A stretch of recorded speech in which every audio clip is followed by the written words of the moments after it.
Hello, Canucks fans. Welcome back to the episode of Canucks Conversation, brought to you by Bet365. We're coming to you from the Pacific Toyota Dealer Studios. Visit shoptoyota.ca or visit your local Pacific Toyota dealer today. My name is Dave Guidrelli. I'm joined by Harman Dial. Alex Wennberg is going to be a Canuck. Lots to get to today. Canucks in Nashville. Let's start there, Harm. Brock Boeser returns. Irfan Gaffar of Rinkwide Vancouver Daily Faceoff and Canucks Army reporting that one last night. Brock Boeser returns to the lineup. A big return for a Canucks lineup that is just facing so many absences right now. Yeah, he's going to be an asset on power play one. And I like the fact that through the first 5 games of the season, he was able to pick up 3 goals despite not being carried by his center. Because if you'll remember, it was the first 3 games or so that Boeser was with Pettersson.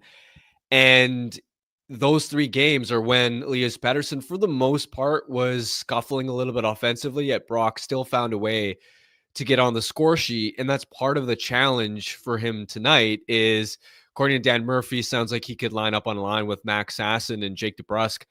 Neither one of those guys is a natural playmaker. Both of them have speed, but they're not going to be setting Brock up necessarily in prime scoring locations. We know that DeBrusk really is a complimentary winger. And for Sasson, he's shown a lot in a bottom 6 role. He's been able to contribute some secondary offense, but ultimately this is a guy who was in the AHL last year. So for Brock, I like that from what we've seen from him so far, he's been able to produce despite not getting a lot of help for a center, because that's going to be so key for him now, since Pettersson and Garland are going to remain intact. And because in the past, sometimes that hasn't worked, right? I remember the days a couple of years ago when Brock would get shuttled down to play with Sheldon Dries, for example. And Brock, because he's a complimentary player for the most part, wasn't really able to drive offense. And it felt like that line wasn't producing a lot offensively. So we'll see how it goes tonight as far as him not having the most play driving help on his line. Yeah, Max Aston, the speedster, centering that line as well. Thatcher Demko starts. Think that's important to note. Thatcher Demko starts in net for the Canucks. And it is a UC Saros start, I believe, for the Predators. I haven't checked, but I think that is the case. I feel like more often than not, that's a safe bet to make. Anything else on tonight's game in terms of the Canucks lineup itself before we kind of get to the other side and what Nashville's brought this year? Not a whole lot. You're again just expecting Pettersson and Garland to carry the mail offensively. That line, that's your 2 best play drivers who are available to you right now. Pettersson's been trending in the right direction. We know Garland's been their best forward all year. It's another kind of night where even though you have Brock Boeser back, the top guys are really going to have to carry the mail offensively. If you get any power play opportunities, that's when you really need them to be difference makers. And you're hoping for a bit of a bounce back from Quinn Hughes after what I thought was a bit of an underwhelming performance against the Penguins. And especially now that you got Demko back there, yeah, you want to clean things up defensively in front of him, but you know that you've got a little bit more margin for error than you did when Lankinen was in the crease. So it's again a night where the Stars are going to have to carry things for the team.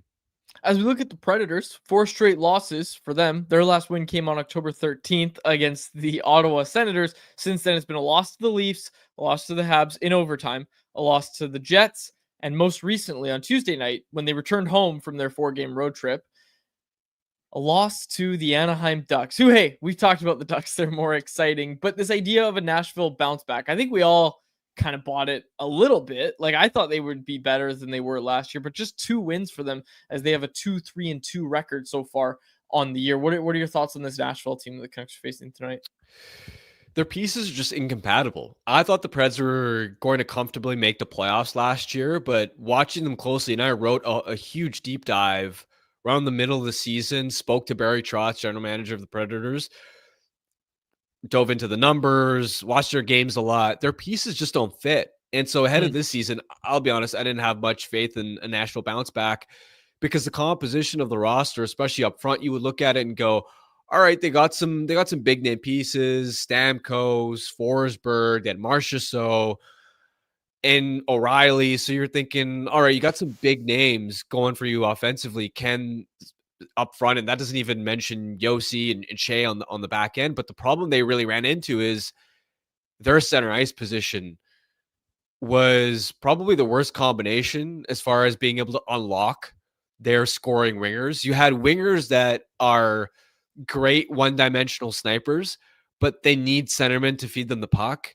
And you had a center group that, especially because Tommy Novak wasn't able to click, couldn't transport pucks to the neutral zone, couldn't put those snipers in a position to succeed. And I think that was the fundamental flaw of Barry Trotz going out and getting Stamkos and Marchessault is you didn't give them playmakers to actually set them up.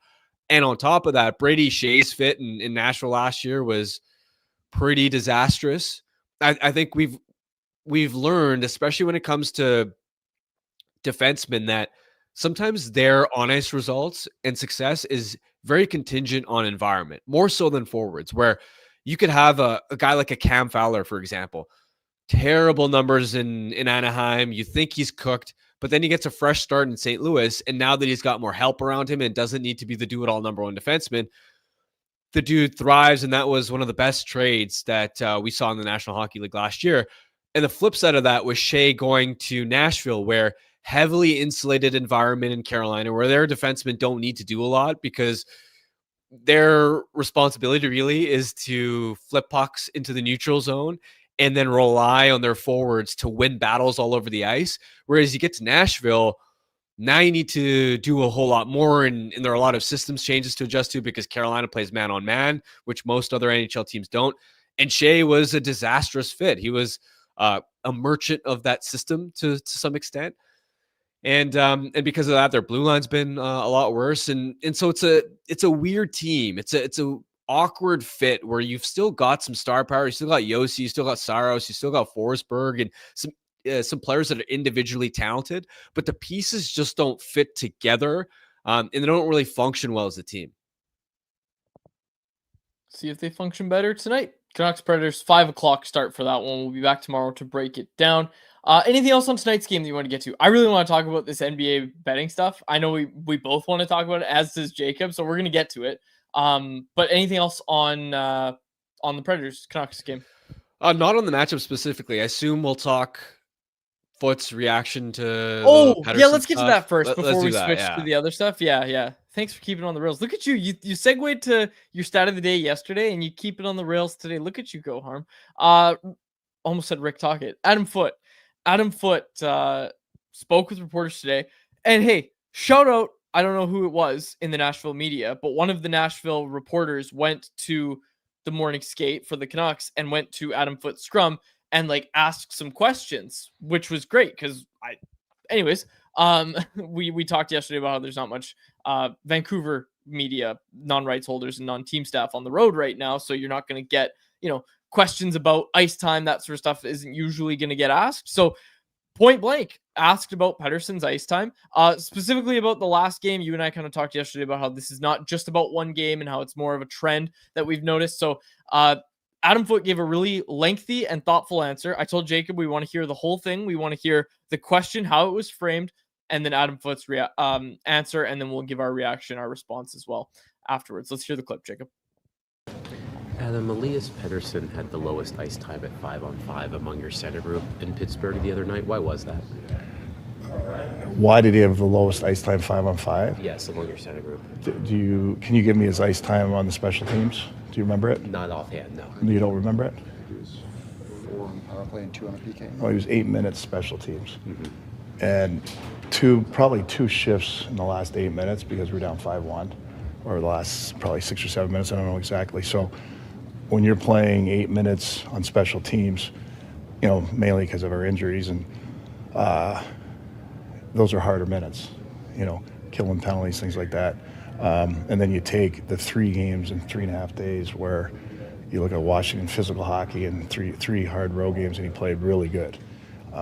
So you try to manage, hard penalty kill minutes, hard PK, minute and 20 shifts when, you're getting 8 minutes compared to the previous year. He's probably, my guess is he's averaging 4 to 5 minute special teams.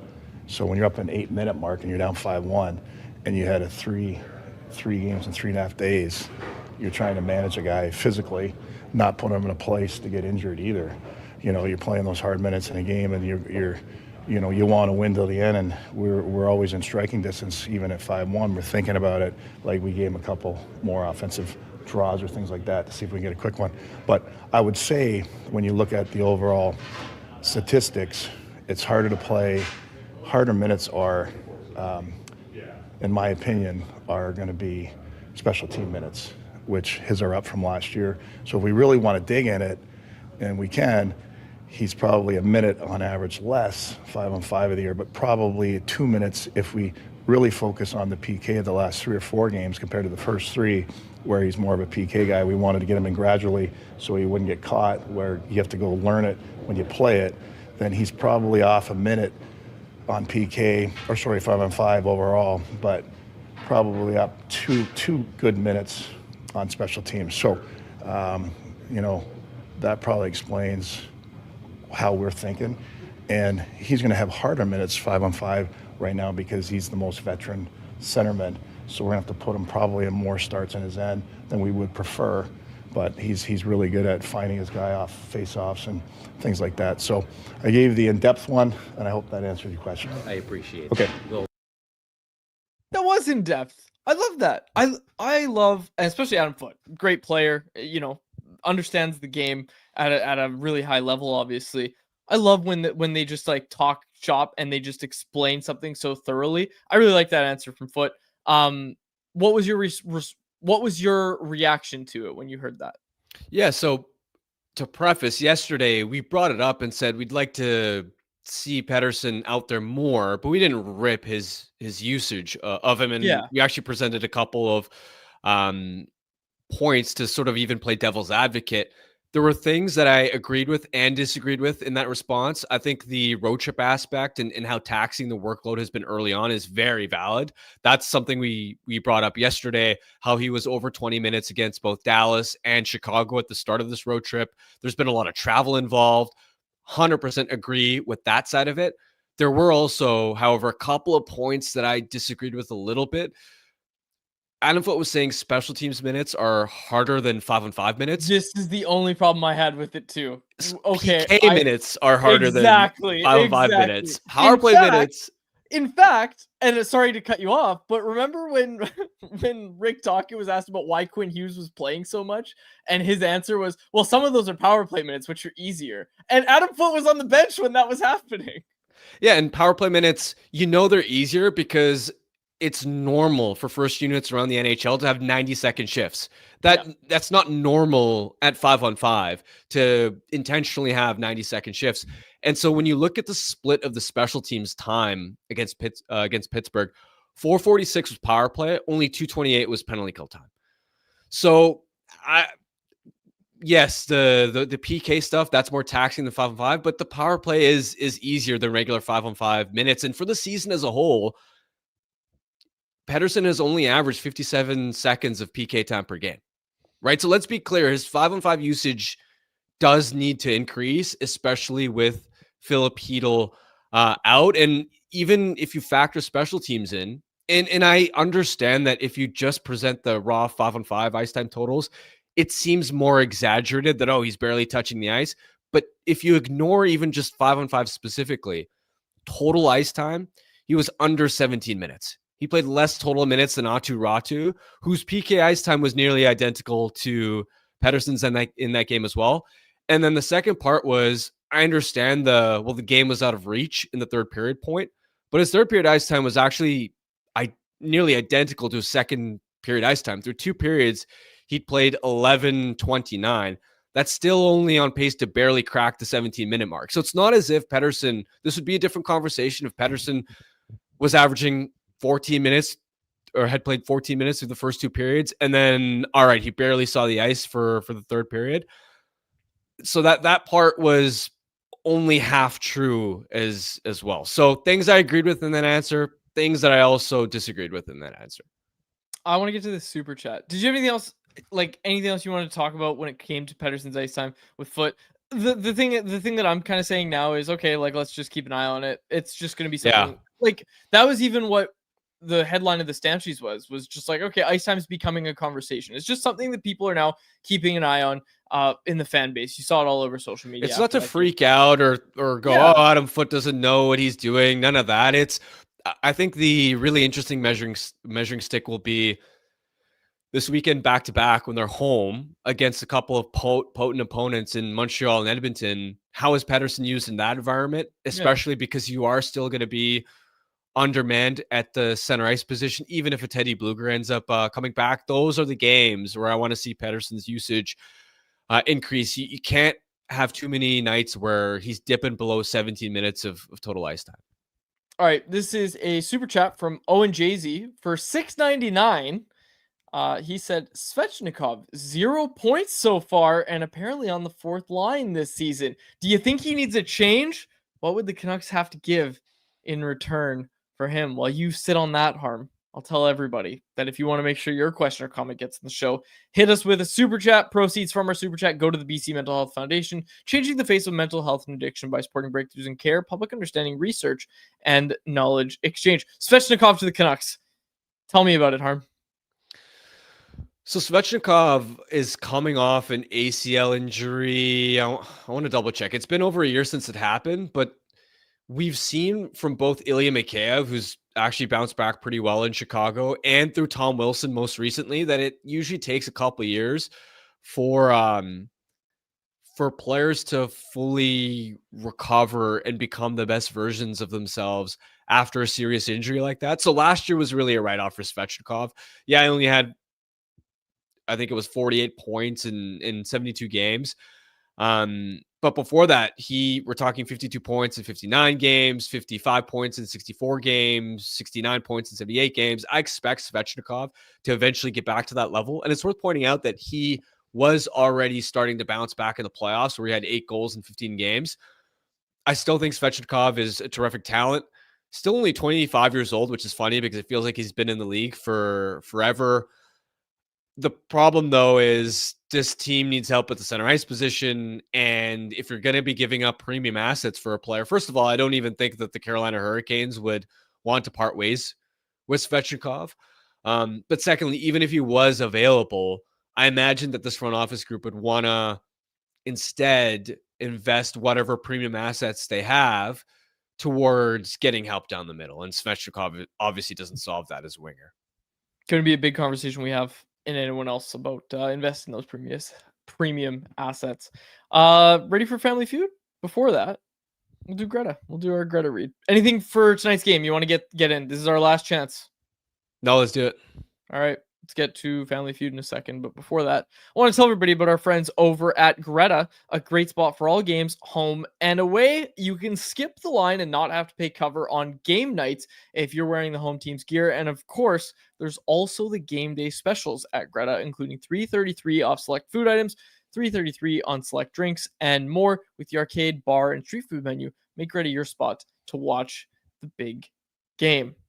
All right, take it away, technical producer Jacob Lazar.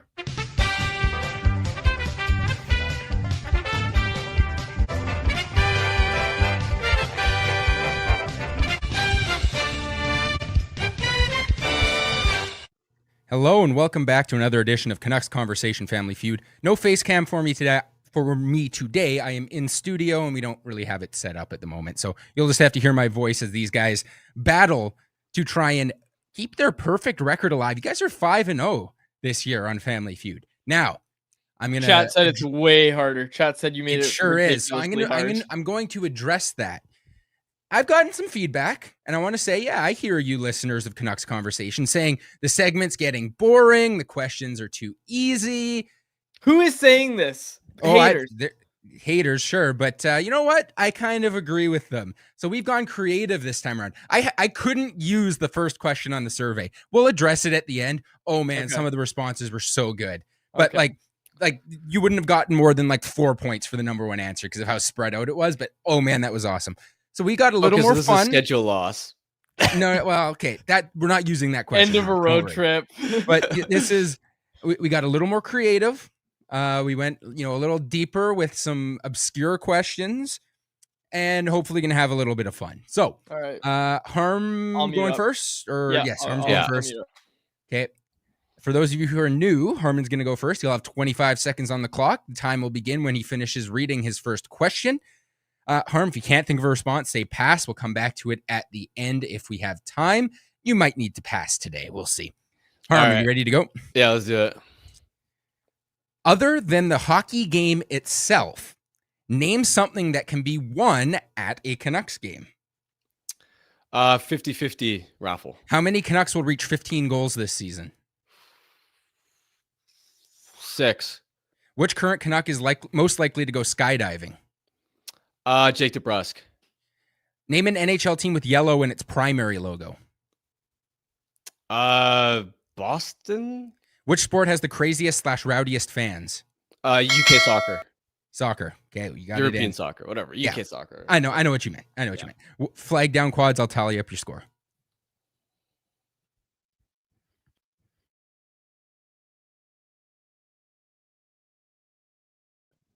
How'd it go? It's going to be a challenge. It's going to be. You have to be quick on your feet. It's not impossible. It's not. So Harm's having some mic issues, but I'll jump in because I've got his score tallied. Okay. Harm did very well. Okay. 131 points. Oh, there you Damn. go. Okay. You have no margin for error here. Oh yeah. Okay. Because you got all the number there's- ones. Well, not all, but most. Okay. And if you fumble any of these questions, you're probably going to lose. Damn so it. hate to All add right. the pressure on. That's you know, okay. after you had to watch your Mariners in a game 7, Yeah. Let's couldn't go. live up to the pressure, Yeah, and now you've okay. got to reach that same status. All right, Quad's going to have 30 seconds on the clock. His time will begin when I finish reading the first question. If he gives one of Harmon's answers, he'll hear the buzzer, and I will ask him to try again. Quads, if you need to pass, say pass. We'll come back to it at the end if we have time. You ready to go? Yeah. Other than the hockey game itself, name something that can be won at a Canucks game. 50-50. Try again. Prize like t-shirt. How many Canucks will reach 15 goals this season? 6. Try again. 7. Which current Canuck is most likely to go skydiving? DeBrusk. Try again. Garland. Name an NHL team with yellow in its primary logo. Bruins. Try again. Predators. Which sport has the craziest / rowdiest fans? Soccer. Try again. Hockey. Holy hell. You got buzzed on every single question and still managed to get an answer. Honestly, So you know what? I don't want to That's see impressive. even if they don't get to 200. I don't want to see any like fumble accusations. Yeah, no.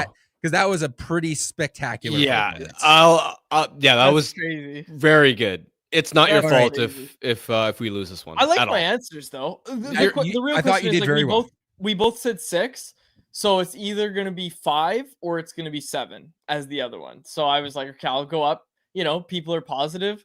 So Have you anyway. ever Right, you had guys- that before where we got buzzed 5 times? No, I didn't think get buzzed most on have been every answer, 4. did I? You got buzzed you? on every answer. Oh, wow! Every I did single well answer. then. I did pretty Yes. well. Hell yeah! It also All right. helped that the questions were shorter this week, so I could read them faster because otherwise you probably wouldn't have finished. All right. Other than the game itself, name something that can be won at a Canucks game. 50-50 was the number one answer.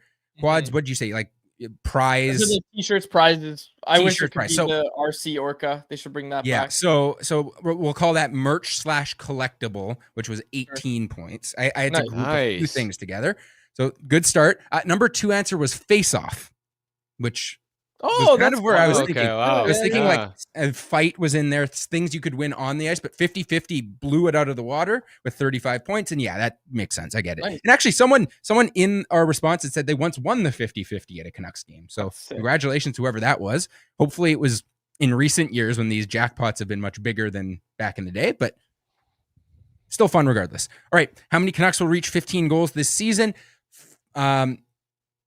Quads, Harm gave the answer of 6. That was the number 1. Yep. Quads, you jumped up. I'm not going to say what you did because people will just make the meme joke in the comments. But your response was the number 2 answer worth 22 Nice. points. Nice. 5 was the number 3 answer. So going down would have been difference of 1 point though. Nice. Your That's logic okay. was fine no matter which way you went. We'll take it. All right, you're up to 171. So that's pretty With good. 2 to go or 3? 3 to go. Okay. I'm feeling Which good about current this. Canuck is most likely to go skydiving? You both said DeBrusque first. He was the number 5 answer. People are Only wrong. Harmon and I only are both 6 right. points. It's Uh, DeBrusque. Quads, who did you end up saying? I went with Garland. Garland was the number 2 answer, Nice. 24 points. Who was You're number 5 one? points away. Number number 1 one? answer was Kiefer Sherwood. I don't know. Maybe. Okay. I mean, Yeah. he's see it. I reckless. could see it. People's, he's reckless on the Sure, ice. He'll sure. hit everybody. I could see it.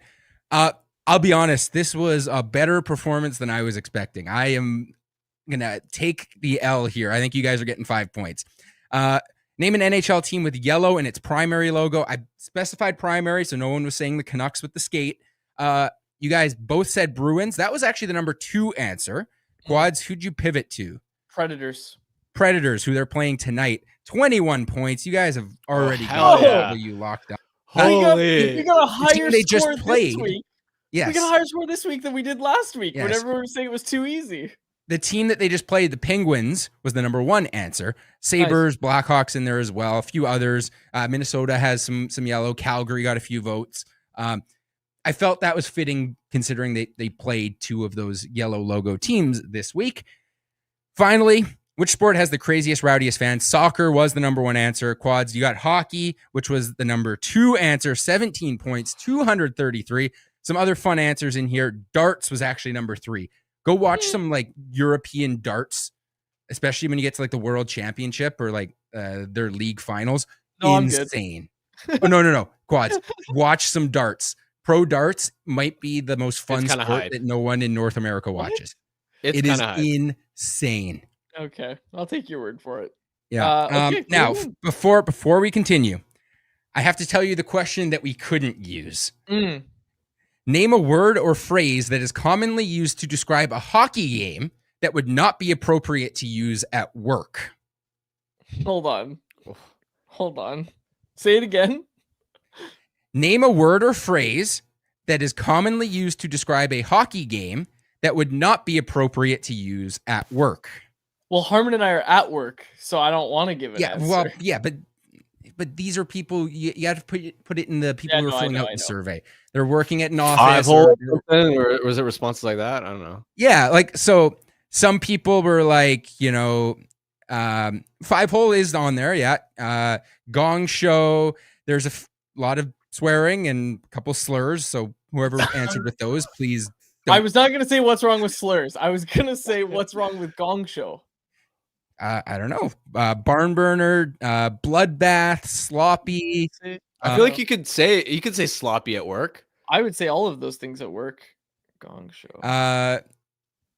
It just says Canadian slang. It doesn't say it's offensive or anything. Yeah, there was. I will say that this was a lot of fun to like scroll through and read some of these responses. Too many men. Yeah. Pinned him against the wall. Okay. There's some interesting ones in there.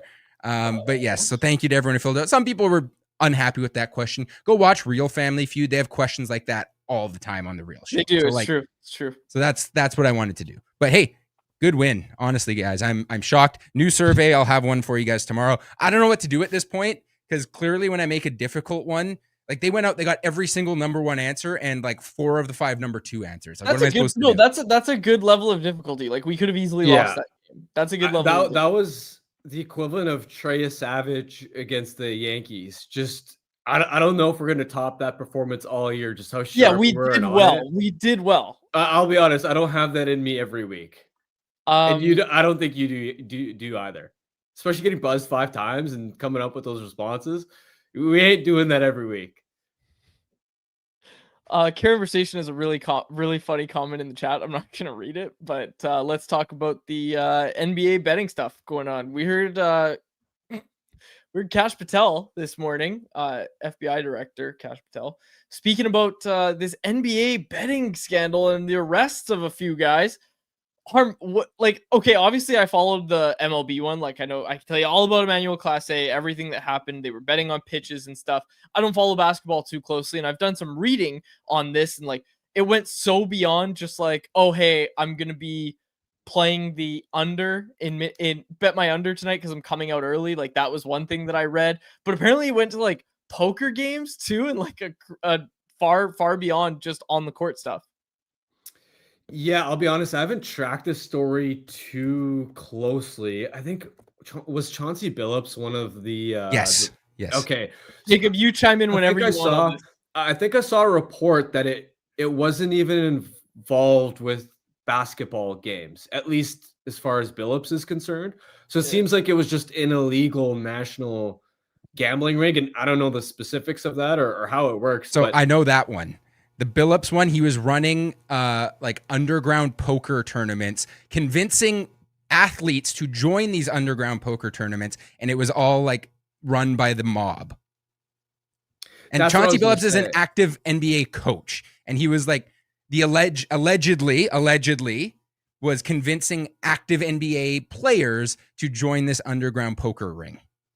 Well, the main especially takeaway is if you're doing anything underground and with the kind of money that these people would be dishing around, there has to be a mob or gang involvement. Yeah, it said. In So there. I'm just reading. I'll just read what I'm seeing on ESPN right now. Okay, Portland Trailblazers coach Chauncey Billups, Miami Heat guard Terry Rozier, and former Cleveland Cavaliers player and assistant coach Damon Jones have been arrested as part of a pair of wide-ranging investigations related to illegal sports betting and rigged poker games backed by the mafia.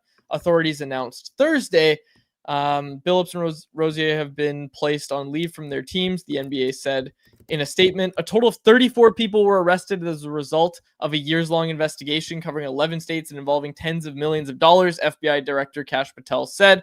Law enforcement officials said the multiple charges involve 4 mafia families and organized crime networks, with Patel saying of the money involved that the fraud is mind-boggling. Rozier, the player, of course, was arrested Thursday morning in a hotel in Orlando, Florida. He's accused of participating in a illegal sports betting scheme using insider NBA information. As part of the scheme, gamblers used non-public information to bet on at least 7 NBA games between March 2023 and March 2024, involving the Charlotte Hornets, Orlando Magic, Trailblazers, LA Lakers, and Toronto Raptors, according to the indictment. In 3 of the 7 games, players intentionally removed themselves from contests to benefit the gamblers' bets, according to the indictment. You can read more about it. I'm not going to read this whole article from ESPN, but it is like the reason that we're bringing it up, right, is that now this has happened in baseball. It's happened in basketball. And look, you're working your way through the major sports. And it's like, okay, what could this mean down the line? And ultimately, I'm not saying, oh, there's NHL guys doing this, but like, it's something to keep an eye on for all sports leagues. As you know, as sports gambling becomes more and more prevalent, just players know things that aren't gonna get published. That they could easily influence their buddies or whatever, and that's the problem here. And not, I gotta read about exactly what happened.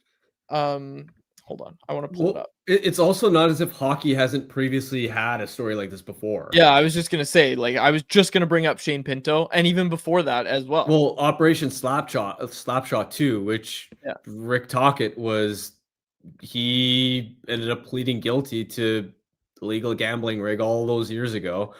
And that was obviously when sports betting wasn't very prevalent. Yeah, absolutely. Yeah, so I just wanted to bring it up. I think it's one of those fascinating stories where the more you read about it, the more you're just like, what? Like, that is wild. And for those that don't know, like with baseball, the one that just happened with Emmanuel Clase, right? It was, you could bet on individual pitches. So he would go into a save situation, Cleveland Guardians closer. He would go in and then allegedly throw a ball like way out of the strike zone, and all his buddies were betting on it being a ball. Again, allegedly believed to be whatever. He's just, right now he's away from Major League Baseball for that, and it's crazy. Like it's just crazy. Well, the match fixing part, because that's a match or spot fixing, that's a whole different issue from just, all right, you're illegally involved in some kind of gambling ring that doesn't involve the sport that you're actively in. The stuff that Jonte Porter got into, where, all right, now you're influencing outcomes in these games, that affects the integrity of a sport. And look, this isn't this isn't a new thing necessarily. I mean, even going back to cricket, I watched a documentary some months ago about a South African, the captain of the South African national team.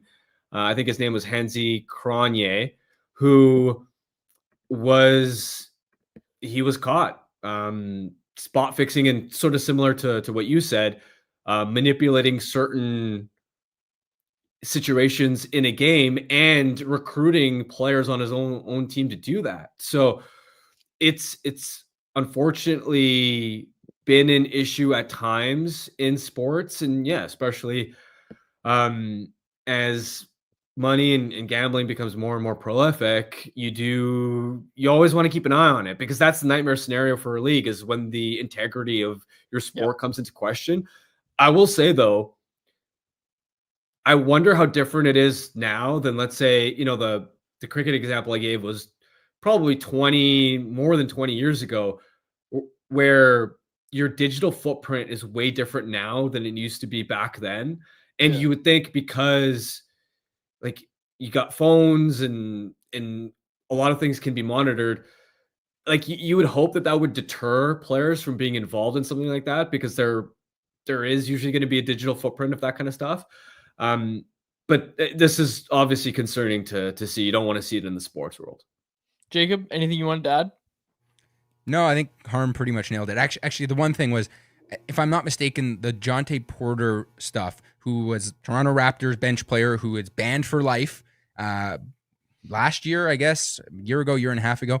I believe he was involved with this. So I wonder if everybody else involved probably took a nice deep breath. Oh, we're good. Jonte's going to take the fall. And now all of a sudden it catches up to them as well. So it's tough. And I think it's interesting because the arrests happen at the same time, but it's two completely different things here. And as Harmon said, right, you have the match fixing stuff, which is the leagues are going to take very seriously, because that's going to impact the on court or on field or on ice product. And then you have the underground moth storyline on GTA 6, not something that's actually happening in the sports world right now. All right. Let's get to anyone else. I've got a few things that I want to talk about. Let's get to anyone else, which is a presentation of Pacific Toyota Dealers and the Toyota Prius plug-in hybrid, a no-compromise approach to electric vehicles that offers the best of both worlds. Drive up to 72 kilometers on the battery alone, then seamlessly transition from electric mode to the gas engine for a combined range of 962 kilometers. There's no sacrifices when it comes to horsepower or style with its sleek, low, and wide exterior and sophisticated interior. It's loaded with tech that's actually easy to use. Plug in to recharge at home or at one of the over 2,000 public charging stations in BC alone. And now you can lease a 2025 Prius plug-in hybrid SE from $99 weekly at 3.49% APR for 64 months with $3,600 down, and it includes a $3,000 discount. Visit shoptoyota.ca or your local Pacific Toyota dealer today. Wanted to mention this right off the top. Jujhar Khaira re-signs with the Abbotsford Canucks. Obviously won a Calder Cup with them last year. Veteran forward. Was a free agent, and he resigns. And honestly, this is great. Like, Jujhar Khaira wins the Calder Cup with them last year, and this Abbotsford Canucks team is obviously really hurting right now. He's certainly going to be a welcome addition to this team. Yeah, a stable veteran presence who can play up and down your lineup. And as you alluded to, the number of Abbotsford players that are up with the NHL team right now because of the injuries that the Canucks are facing. Right now, it's the perfect timing, and he's going to fit in seamlessly on the ice, off the ice, as a leader. Good signing for Abbotsford. All right. Also want to mention this. David Pagnotta reporting today. I think multiple people might have reported this, but I saw it on the fourth period. All right. Alex Wennberg. The Canucks have called the Sharks about Alex Wennberg, the center who makes $5 million annually. He is in the final year of his deal. Parm, give me your thoughts on Wennberg, and then I really want to just give a huge shout out to Thomas Drance and what he used Wennberg as an example. I heard it on Halford Bruff this morning, and that he also wrote about it at The Athletic. So I want to dive into Tom's idea as a standalone, but first of all, Alex Wennberg, the player, not the acquisition cost. We'll talk about that in a sec. Alex Wennberg, the player, would he help the Canucks? I mean, obviously he would help them right now, but how much would he help them? Of course. He's I would say a third line caliber center who can play up the lineup in a pinch. Very defensively reliable. He's 6'2". You're looking for him to kind of fit the Pia Suter role, right? Where he's not going to be the sexiest player. He's not going to be necessarily that dynamic. And in fact, Wennberg, like Suter was a consistent 15 plus goal scorer. Wennberg's not in that range. He's very much a pass first guy. But the point being, this is a player that you're expecting to produce in the 30, 35 point range. But can capably take on tough defensive matchups, help you on the PK, and for reference, he's in my mind a significant upgrade on Teddy Bluger. Like I think there's a pretty sizable gap where I look at Bluger as he's a fourth line center, and I think Wennberg is a credible 3C. Now I want to get to Drance's idea because I love this. All right, this is what Drance was proposing: was you quote unquote overpay for Alex Wennberg because you desperately need a center. You get it, and if it helps you make the playoffs, then great. You've made the playoffs, and you don't love what you had to pay for it, but you're making the playoffs in a pretty pivotal year for obvious reasons. The Quinn Hughes element and all that sort of stuff. Canucks want to compete this year. They made that clear. If it doesn't work out, like if you are sitting there saying Wennberg's not going to be enough to help this team, then and I should have mentioned, with Drance's idea, you get San Jose to retain 50% on Wennberg's contracts. You pay the premium assets to get them to do that. And then if it doesn't work out, by the time the deadline rolls around, that new rule of you need 75 days to pass between times of retention on contracts, the Canucks could float a $1.25 million cap hit on Alex Wennberg as a rental at the deadline that you could recoup at least some of the assets that you paid to get him. That was Drance's thought process. I really like it. I think that's a great idea. Definitely. And it is interesting because you get into the conversation of, all right, how much should you be willing to give up? And especially for a team like San Jose to sell on a quality veteran like Wennberg this early in the season. It's like San Jose knows it has the leverage. And what's interesting to point out for the Sharks are they're actually off to a pretty awful start. Like the vibes last year were Chicago's miserable and San Jose is having a fun time. They've flipped this year. Is San Jose still winless? Yes, they still are winless. So at a time where they're drowning, and Wennberg is one of the few veterans they have that can steady the ship, what does it say to that group to sell him now when they could potentially really need that support? Because look at San Jose's lineup right now. Their top six is all young guys except for, and really their whole forward group. The only veterans you really have are Toffoli, Wennberg, Skinner, and Ryan Reeves and Barclay Goodrow. But Goodrow and Reeves hardly count because they shouldn't be on NHL fourth lines. Like they're that bad. Wennberg's one of your only options in your top nine, because otherwise just look at all the young players they have. They have Celebrini, Smith, Eklund, Misa, Colin Graff. Gaudette is, I guess, a veteran, but I don't know if he really counts. The point being, for the vibes, they could really use Wennberg.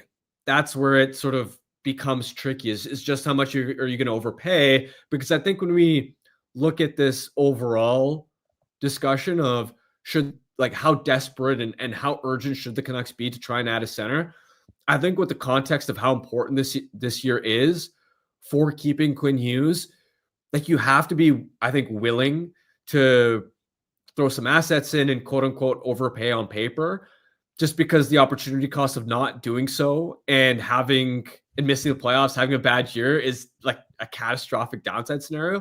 But I think you have to be somewhat responsible if and when you do push your chips in as well, where, for example, I really don't want to see them move this year's first round pick unless you're confident that it's for an actual needle moving player, because you have to protect the nightmare worst case downside risk of, even if you protect this year's first round pick, right? You trade it for some kind of center. If you miss the playoffs and you get to next offseason and Quinn says, I'm not confident in winning here, I'm not going to resign. Well, the Canucks might get to keep their draft pick this year because of the conditions on it. But then you're looking at a scenario where with 1 year left, you're probably going to have to look at moving Quinn Hughes. And then that means you owe a future unprotected first round pick at a time when you're trying to build back up as quickly as possible. That's a potential nightmare. So yes, I'm willing. The Canucks should be willing to peddle other, draft picks. They should be willing to, especially a guy like a Victor Mancini. I was just gonna say Victor Mancini would be like the third best defenseman on the Sharks blue line right now.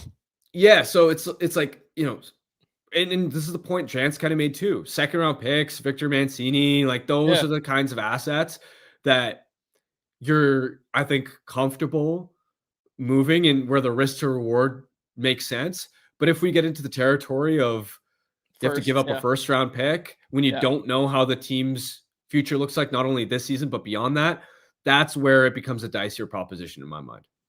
Wennberg, the player, though, like, what do you like about him? I noticed the low face-off percentage. I don't love that. Ideal. Not ideal, because this is kind of the, I don't want to call it a dilemma, but yeah, let's call it a dilemma. This is the dilemma the Canucks face, is when they're looking for a center, like they're going to have to go get someone. They can't keep rolling out the center that they have right now. Like Max Ass is playing on the second line. Dude wasn't on the roster to start the season. And I know there's some hyperbole in that, but they need a better option at center. And I'm not saying better than Max Sasson. I'm just saying they need to have more options. They need to upgrade. And whether that's an upgrade on Aatu Ratu or Teddy Blueger or Max Sasson, or if it's like a significant upgrade on those guys, what I'm trying to say is, like, could you go find a like third or fourth line guy who's really good at faceoffs and that be a solid upgrade for this team? Yeah, you could. It wouldn't cost as much, but is that moving the needle enough where you're like, okay, we don't need to go out and do more? And I think that's where the Canucks kind of are stuck right now is, yeah, okay, if we go trade for this guy, it might help us win more draws. It might help us a little bit, but it's not going to move the needle enough. Like, we need someone like Wennberg who's going to help us in a bigger way. Yeah, and even Wennberg, I do like him, and he would be a legit upgrade, but he's not a guy that's going to drive a lot of offense, for example. He's more offensively limited than Pius Suter, and this is where I don't want to keep reiterating it, but the mess that the Canucks are in right now, management has to take some responsibility for it. They've backed themselves into this corner. They had so much time to try and prioritize re-signing Pius Suter. They decided, you know what, we're going to allocate that cap space towards Evander Kane instead.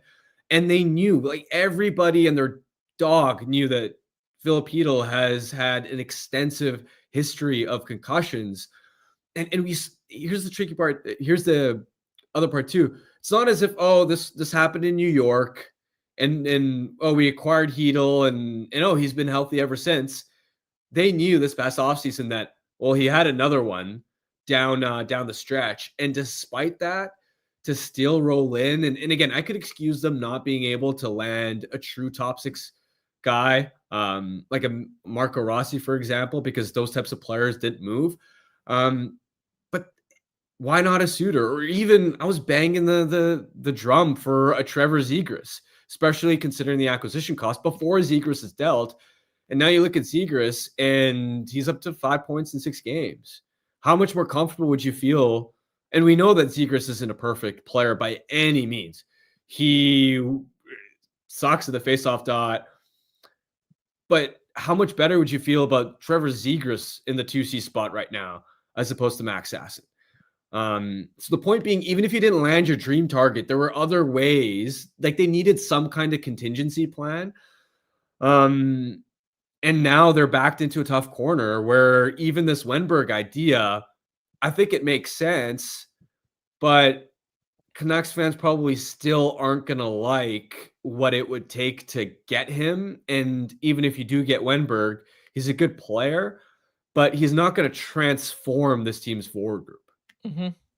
It was kind of what I was bringing up when I was talking about Roslovic I talked about Roslovic a lot in the offseason, was just that you're not trying to get an upgrade on Filipino, you're trying to upgrade Atu Ratu and Teddy Bluger. And Roslovic could have been that. So that was what I was talking about a lot in the offseason. I kind of dialed it back toward the end of the offseason. But yeah, they in hindsight, they needed to do something. They needed to do something because right now they have to do something, and everybody knows it, unfortunately. So, all right. I don't have anything else. Do you? No, I think I'm good.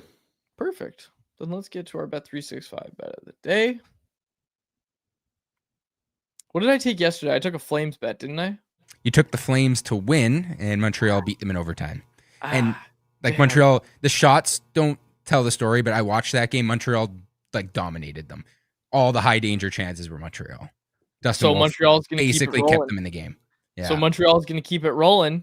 They're in Edmonton tonight. Heavy underdogs at plus 190 odds. Second to back-to-backs. Yeah, well, the Oilers are losing a lot of games early on in the year. They do it every year. So I'm taking Habs money line plus 190 odds. You can get that at Bet365, whatever your bet is. It's never ordinary. Bet365. Download the app and get it on the game. Use the code NATION at Bet365. Must be 19 plus to play. If you choose to play, please play responsibly. I have stressed this. If you play for the Montreal Canadiens and you're listening to this, don't bet on the game. All right. We'll close it out there. For my co-host, Harmon Dial, and our technical producer, Jacob Lazar, my name is Dave Woodrelli. Thanks so much for the episode of Canucks Conversation. Canucks Conversation is live Monday through Friday, every weekday at 2 p.m. over on the Canucks Army YouTube channel. Make sure you like, subscribe, and interact in the YouTube live chat every day with us, folks.